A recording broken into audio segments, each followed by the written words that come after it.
நாம் இப்போ ஒரு 4 நாளாக பார்த்தீங்க அப்படின்னா வாஸ்து வீடியோ பற்றி போட்டுட்ருக்கோம். இந்த வாஸ்துல நிறைய பேர் கேட்குறாங்க. அதாவது கமெண்ட்ல சொல்கிறதும் சரி, அவங்க நிறைய வாஸ்துக்காரங்க என்ன சொல்கிறாங்க அப்படின்னா, ஈசானிய மூலையை அடைச்சிப்பாரு, அங்கே பாத்ரூமு கட்டிப்பாரு, செப்டி டேங்க் போட்டுப்பாரு, இல்லைன்னா உங்கள் வீட்டை காட்டுங்க அப்படின்னு சொல்லி நிறைய பேர் கேட்குறாங்க. ஆனால் உண்மையிலேயே வந்து ஈசானிய மூலையை அடைச்சிட்டோம்னா இவங்க சொல்கிற மாதிரிலாம் எஃபெக்ட் ஆகுமா அப்படின்னு சொன்னால் கண்டிப்பாக கிடையவே கிடையாது. அதே மாதிரி இவங்க சொல்கிற எல்லாரும் சொல்கிற விஷயம் என்னென்னா, அந்த வாஸ்துக்காரங்க ஒரு 2-3 பேர் தான் திரும்ப திரும்ப அதே கமெண்ட் போடுறாங்க. நீங்கள் ஈசானிய மூலையில் செப்டி டேங்க் வச்சு பாருங்கள், இல்லைன்னா பாத்ரூமை கட்டி பாருங்கன்னு சொல்கிறாங்க. தேவை இருந்தால் தான் கட்ட முடியும். தேவையில்லாமல் யாரும் திமிரு பிடிச்சி அங்கே கட்ட போகிறதில்ல. அதனால் ஈசானிய மூலையை அடைச்சிட்டாலே வந்து பெரிய எஃபெக்ட் வரும் அப்படின்னு சொல்கிறாங்க. அது உண்மையா இல்லையா அப்படிங்கிறத நான் என் வீட்டையே காட்ட போகிறேன். இப்போ ஆக்சுவலி வந்து பார்த்தீங்கன்னா இந்த வீடு வந்து வெஸ்ட் ஃபேசிங் வீடு, அதாவது மேற்கு வாசப்படி வீடு. இதில் பார்த்தீங்க அப்படின்னா இப்போ உள்ளே வந்தோம் அப்படின்னா இதுதான் என்ட்ரன்ஸு, இது போர்ட்டிகோ. இங்கே இந்த கார்னரில் வந்து பெட்ரூம் இருக்குது.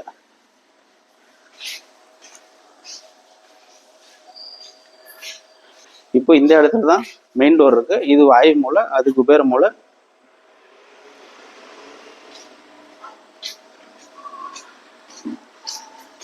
இது ஈசானிய மூலை. இந்த மூலையை கவர் பண்ணி தான் இங்க ஒரு பெட்ரூம் போட்டிருக்கு. இங்க ஒரு என்ட்ரன்ஸ் இருக்கு, பேக் சைட் டோர் இது. இந்த சைட்ல வந்து அக்னி மூலையில கிச்சன் இருக்கு. அப்படியே மேலே போனோம் அப்படின்னா இப்போ இந்த வீட்டில் தான் நான் கூடியிருக்கேன். இப்போ இது பார்த்தீங்க அப்படின்னா ஈஸ்ட் ஃபேஸிங்காக இருக்கும். அது பேக் சைடில் வந்து வெஸ்ட் ஃபேஸிங், இது வந்து ஈஸ்ட் ஃபேஸிங். ஈஸ்ட் ஃபேஸிங்கில் மேக்ஸிமம் எல்லாருமே வாஸ்துக்காரங்க ஒரு 90% வாஸ்துக்காரங்க என்ன சொல்லுவாங்க அப்படின்னா, மெயின் டோர் வந்து எப்பவுமே உச்சத்தில் இருக்கணும் அப்படின்னு சொல்லுவாங்க. அப்படின்னு பார்த்தா அந்த கார்னர் தான் வந்து உச்சம், அங்கே தான் இருக்கணும் மெயின் டோரு. ஆனால் நம்ம வீட்டில் வந்து இங்கே இருக்குது. அதே மாதிரி முன்ன சொன்ன மாதிரி தான் நீங்கள் கீழேருந்தே வந்து நம்ம ஈசானிய மூலை ஃபுல்லாக கவர் பண்ணிட்டோம். அங்கே பெட்ரூம் இருக்குது. கீழேயும் பெட்ரூம் தான், மேலேயும் பெட்ரூம் தான். அதனால எந்த எஃபெக்டும் கிடையாது. அதில் தான் நாங்கள் இருக்கோம். நாங்கள் நிம்மதியாக தான் இருக்கோம். ப்ளஸ் வந்து பிஸ்னஸும் பண்ணிட்டு தான் இருக்கோம். இதை வந்து நம்ம வந்து ஃபஸ்ட்டு தெரிஞ்சுக்கணும். இது நிறைய பேருக்கு வந்து புரியணும். ப்ளஸ் வந்து இது உண்மையா இல்லையா அப்படின்னு தெரிஞ்சுக்கணும். அப்படிங்கிறதுக்காக தான் நான் என் வீட்டையே நான் காட்டுறேன். இப்போ உள்ளே போகலாம். உள்ளே வந்த உடனே இப்போ இதுதான் ஹாலு. இப்போ ஹால் பார்த்தீங்க அப்படின்னா சென்ட்ரலில் இருக்குது. அதே மாதிரி இப்போ அக்னி மூலையில் தான் கிச்சன் போட்டிருக்கோம். இந்த கிச்சன்லையுமே பார்த்தீங்கன்னா சில ஏரியாவில் இருக்க வாஸ்துக்காரங்க கிச்சன் பிளாட்ஃபார்ம் போடும்போது இந்த அதாவது வந்து பார்த்தீங்கன்னா கிச்சனோட நார்த் ஈஸ்ட் கார்னரில் வடகிழக்கு மூலையில் தான் சிங்க் வரணும்னு சொல்லுவாங்க. ஆனால் இந்த சிங்கோட இந்த பிளாட்ஃபார்மோட எண்டு வந்து பார்த்தீங்கன்னா இந்த நார்த் சைடு வாலில் போய் டச் ஆகக்கூடாது, இங்கே ஒரு 3 இன்ச்சு கேப் விடணும்னு சொல்லுவாங்க. அது எதுக்குன்னு தெரியல, அது விட்டு ஆகாது அப்படின்னு சொல்லுவாங்க. இது வந்து உண்மையான ரீசனே கிடையாது. இப்போ நாங்கள் பெங்களூர், ஒசூர், ஈரோடில் நிறைய வீடு பண்ணியிருக்கோம், நாமக்கல்லையும் பண்ணியிருக்கோம். இந்த நாமக்கல் ஏரியாவில் தான் அந்த மாதிரி வந்து இந்த பிளாட்ஃபார்ம் போய் வாலில் டச் ஆகக்கூடாதுன்னு சொல்லுவாங்க. ஆனால் கம்பல்சரி மற்ற எந்த ஏரியாவிலையும் அந்த மாதிரி சொல்கிறது கிடையாது. ஆனால் அப்படி டச் ஆகிறனால எந்த எஃபெக்டும் கிடையாது. இது எல்லாமே சும்மா தேவையில்லாமல் ஒவ்வொரு ஏரியாவுக்கு ஒவ்வொரு கருத்து சொல்லி நம்மளை பயமுறுத்துகிற விஷயமா தானே தவிர அதில் எந்த டெக்னிக்கல் ரீசனும் கிடையாது. ப்ளஸ் அவங்க சொல்கிற மாதிரி அந்த எஃபெக்ட் ஆகாது. இந்த பிளாட்ஃபார்ம் போய் அந்த வாலில் டச் ஆகிறனால நமக்கு என்ன எஃபெக்ட் ஆகிருப்போகுது, அது ஆகாமல் இருந்தால் தான் நம்ம வந்து க்ளீனிங் பண்ண முடியாது. அதுக்குள்ளே வந்து இந்த பாசி பூச்சிங்கெல்லாம் வந்து உள்ளே போய் அந்த கேப்பில் அடைஞ்சிக்கும். அதனால் கம்பல்சரி வந்து அது க்ளோஸ் பண்ணுறது நல்லது தான். அதே மாதிரி நெக்ஸ்ட்டு பார்த்தீங்க அப்படின்னா இப்போ நம்ம வீட்டோட தென்மேற்கு மூலை இதுதான். இதில் வந்து பார்த்தீங்கன்னா நாங்கள் பெட்ரூமே யூஸ் பண்ணல. இதில் நாங்கள் வந்து ஸ்டடி ரூமாக யூஸ் பண்ணிட்டு இருக்கோம். ஸ்டடி ரூம் ப்ளஸ் வந்து பூஜாவாக நம்ம யூஸ் பண்ணுறோம். ஏன் அந்த மாதிரி பண்ணுறோம் அப்படின்னு சொன்னால், எப்போவுமே நான் ஏற்கனவே வீடியோவில் சொன்ன மாதிரி தான், ஒரு ரூம் நல்லா இருக்கணும், நம்ம வந்து அங்கே பீஸ்ஃபுல்லாக வாழ முடியும் அப்படின்னு சொன்னால் அதுக்கு வந்து கண்டிப்பாக 2 ஜன்னல், அதாவது வந்து கிராஸ் வென்டிலேஷன் இருந்தால் தான் நமக்கு வந்து நல்ல காற்றோட்டம் இருக்கும், உள்ளே வர காற்று வெளியே போகும் அப்படிங்கிற பர்பஸ் நான் நிறைய சொல்லியிருக்கேன். இதில் வந்து பார்த்தீங்கன்னா அந்த மாதிரியான 2 விண்டோ வைக்கிறதுக்கான ஆப்பர்ச்சுனிட்டி கிடையாது. ஏன் அப்படின்னா அந்த சைடில் வந்து இன்னொரு ரூம் இருக்குது, அது பால்கனியாக இருக்குது, கிரவுண்ட் ஃப்ளோரோட பால்கனி இருக்குது. அதனால் வந்து பார்த்தீங்கன்னா நமக்கு அங்கே விண்டோ வைக்க முடியல, ஒரே விண்டோ தான் வச்சுருக்கோம். அதனால் இந்த ரூமில் வந்து பார்த்தீங்கன்னா இந்த சம்மர் சீசனில் வந்து ரொம்ப ஹீட்டாக இருக்கும். அதனால் நாங்கள் வந்து இதை ஸ்டடி ரூமாக யூஸ் பண்ணுறோம், பெட்ரூமாக யூஸ் பண்ணல. ஆனால் இதுதான் குபேர மூலை. வாஸ்துக்காரங்க அதையும் அப்படி தான் சொல்லுவாங்க, இந்த ரூமில் தான் வந்து தென்மேற்கு மூலையில் தான் பெட்ரூம் யூஸ் பண்ணணும், அப்போ தான் நல்லாயிருக்கும் அப்படின்னு மாதிரி சொல்லுவாங்க. அதே மாதிரி எல்லாரும் சொல்கிற மெயின் ரீசனு ஈசானிய மூலையை க்ளோஸ் பண்ணக்கூடாது, அது இல்லாமல் அங்கே பெட்ரூம் வைக்கக்கூடாது அப்படின்னு சொல்லுவாங்க. அப்படி யூஸ் பண்ணால் கேன்சர் வருமா, துர்மரணம் வருமா, அதாவது அவங்க சொல்கிற விஷயங்கள்லாம் நான் திரும்ப ஒரு விஷயத்த நான் கேட்கணும்னு நினைக்கிறேன் வாஸ்துக்காரங்கிட்ட. அதாவது வாஸ்து குறைபாடு இருந்தது அப்படின்னா அவங்களுக்கு வந்து சும்மா வந்து சாதா அதாவது வந்து ஒரு சின்ன எஃபெக்ட் எதுவுமே வராது. அதாவது தலைவலி வரும், காய்ச்சல் வரும், அதில் அட்லீஸ்ட் வந்து மினிமமாக உடல்நல குறைபாடு வரும்னு கூட யாருமே சொல்ல மாட்டேங்கிறாங்க. இவங்க சொல்கிறதே வந்து பார்த்தீங்கன்னா கேன்சர் வரும், கிட்னி ஃபெயிலியர் ஆகும், இல்லைன்னா ஆக்சிடென்ட் ஆகும், துர்மரணம் வரும், இப்படி தான் சொல்கிறாங்களே தவிர இதை வந்து எல்லாமே நம்மளை வந்து பயமுறுத்துற மாதிரியான விஷயங்களை தான் சொல்கிறாங்க. அதை வந்து ஏன் ஒரு அட்லீஸ்ட் வந்து ஒரு அதை இன்னும் வேற மாதிரி கூட சொல்லலாம் அப்படிங்கிறத கூட அவங்க நினச்சி பார்க்க மாட்டேங்கிறாங்க. ஏன்னா அப்படிலாம் சொன்னாதான் இதை வந்து பயந்துட்டு உடனே செய்வாங்க அப்படிங்கிற மாதிரி. அது செய்யறதுனால அவங்களுக்கு என்ன அட்வான்டேஜ்னு எனக்கு தெரியல.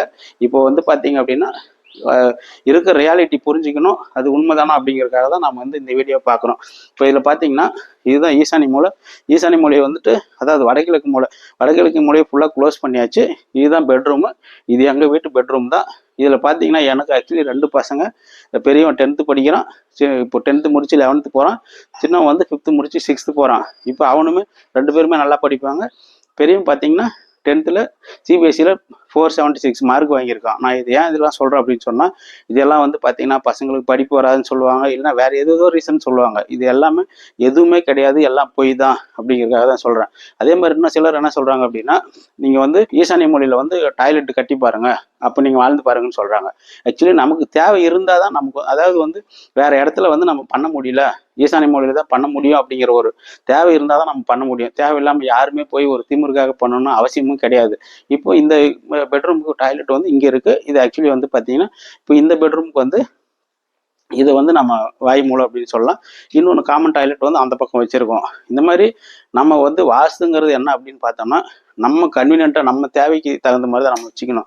அதே மாதிரி நான் ஏன் ஈசானி மூலையில் இது பெட்ரூம் வச்சுருக்கோம் அப்படின்னு சொன்னால், நான் ஏற்கனவே சொன்ன மாதிரி தான் இந்த ரூமில் வந்து 2 ஜன்னல் இருக்குது. இந்த ரூம் வந்து எப்போவுமே சில்னஸ் அதிகமாக இருக்கும். இந்த சம்மர் சீசனில் கூட இது வந்து கூலிங்காக தான் இருக்கும். ஏன்னா 2 விண்டோ இருக்கிறனால கிராஸ் வென்டிலேஷனால ஏர் சர்க்குலேஷன் நல்லாயிருக்கும். அதனால் எப்போவுமே நான் சொல்கிறேன் என்னென்னா, ஒரு வீடு அப்படின்னா சுற்றி இடம் விட்டு கட்டுங்க. கம்பல்சரி வந்து 2 ஜன்னல் வர மாதிரி கட்டுங்க. ப்ளஸ் வந்து பார்த்தீங்கன்னா ஜன்னலை கொஞ்சம் பெருசாக வைங்க. நான் வந்து வீடியோ போட்ட விஷயம் என்ன கேட்டிங்க அப்படின்னா, இந்த மாதிரியான நம்மக்கிட்ட ஒரு தவறான கருத்தை பரப்பி நம்மளை வந்து பார்த்தீங்கன்னா மக்களை வந்து ஒரு கன்ஃபியூஸ் பண்ணி அவங்கள ஒரு நிம்மதி இல்லாமல் வாழ வைக்கிறாங்க, அவங்களுக்கு தேவையில்லாமல் செலவு வைக்கிறாங்க அப்படிங்கிற விஷயத்தான் நான் சொன்னேன். இவங்க அதுக்கு நிறைய பேர் வந்து நாங்கள் அப்படி பண்ணுறோம் இப்படி பண்ணுறோமான்னு கேட்குறாங்க. அதாவது நான் என்ன கேட்குறேன் அப்படின்னா, நான் சொல்கிற கருத்து தவறாக இருந்தால் யாரும் ஏற்றுக்க போகிறதில்ல. அவங்க சொல்கிறது, அதாவது இவங்க ஒரு வாஸ்து சொல்கிறது உண்மை, அது வந்து ரியலாகவே அது உண்மையான விஷயம் தான் அப்படின்னு சொன்னால் அவங்க சொல்கிறது தான் எல்லாமே செய்ய போகிறாங்க. அதை விட்டுட்டு ஏன் வந்து என்கிட்ட சண்டை போடுற அளவுக்கு வந்து இவங்க வந்து ஒரு கமெண்ட் பண்ணணும் அப்படின்னு எனக்கு புரியல. நம்ம இந்த 4 நாளாக போட்டிருக்க வாஸ்து வீடியோவில் போய் கமெண்ட்டை பார்த்தீங்கனாலே உங்களுக்கே புரியும். நிறைய பேர் வந்து பார்த்தீங்கன்னா முட்டாளுங்கிறாங்க, அறிவாளிங்கிறாங்க, பிழைக்க தெரியாதவங்கிறாங்க.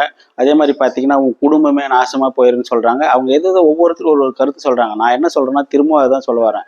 இப்போ வந்து நான் சொல்கிற கருத்து தப்பு அப்படின்னு சொன்னால் நீங்கள் சொல்கிறது தப்புன்னு சொல்லி மக்களே என்னை ரிஜெக்ட் பண்ணிட்டு போயிட போகிறாங்க.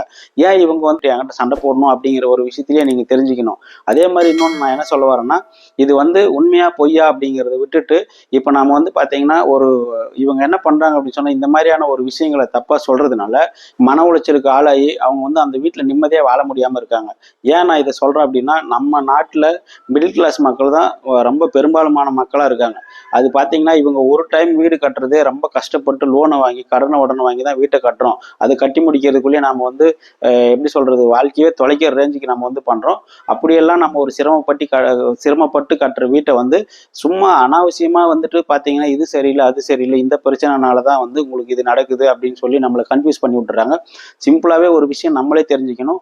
நம்ம ஒரு வீட்டை வந்து பார்த்தீங்கன்னா நம்ம லிமிட்டுக்கு மீறி லோனை வாங்கி கட்டும்போது அதை ரீபே பண்ணுறதே ரொம்ப கஷ்டம். அப்போ வந்து பார்த்தீங்கன்னா ஒரு கடனுக்குள்ளே இருக்கும்போதே வந்து பார்த்தீங்கன்னா எல்லாமே சிரமமாக தான் இருக்கும்.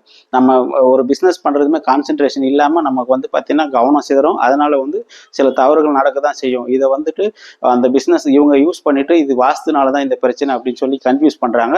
தயவு செஞ்சு எந்த விஷயத்தையுமே நம்பாதீங்க. இந்த மாதிரி இப்போ நான் வந்து ஒரு ரியலான உங்களுக்கு வந்து ஒரு இதையும் காமிச்சிருக்கேன். இந்த மாதிரி நிறைய டெக்னிக்கல் டிப்ஸ் வேணும், இல்லை வந்துட்டு பார்த்தீங்கன்னா வேறு ஏதாவது கன்ஸ்ட்ரக்ஷன் ஓரியன்டாக ஐடியா வேணும் அப்படின்னு சொன்னால் நம்ம சேனலை ஃபாலோ பண்ணுங்கள், சப்ஸ்கிரைப் பண்ணுங்கள். நன்றி. நான் சசிகுமார், சிவில் இன்ஜினியர்.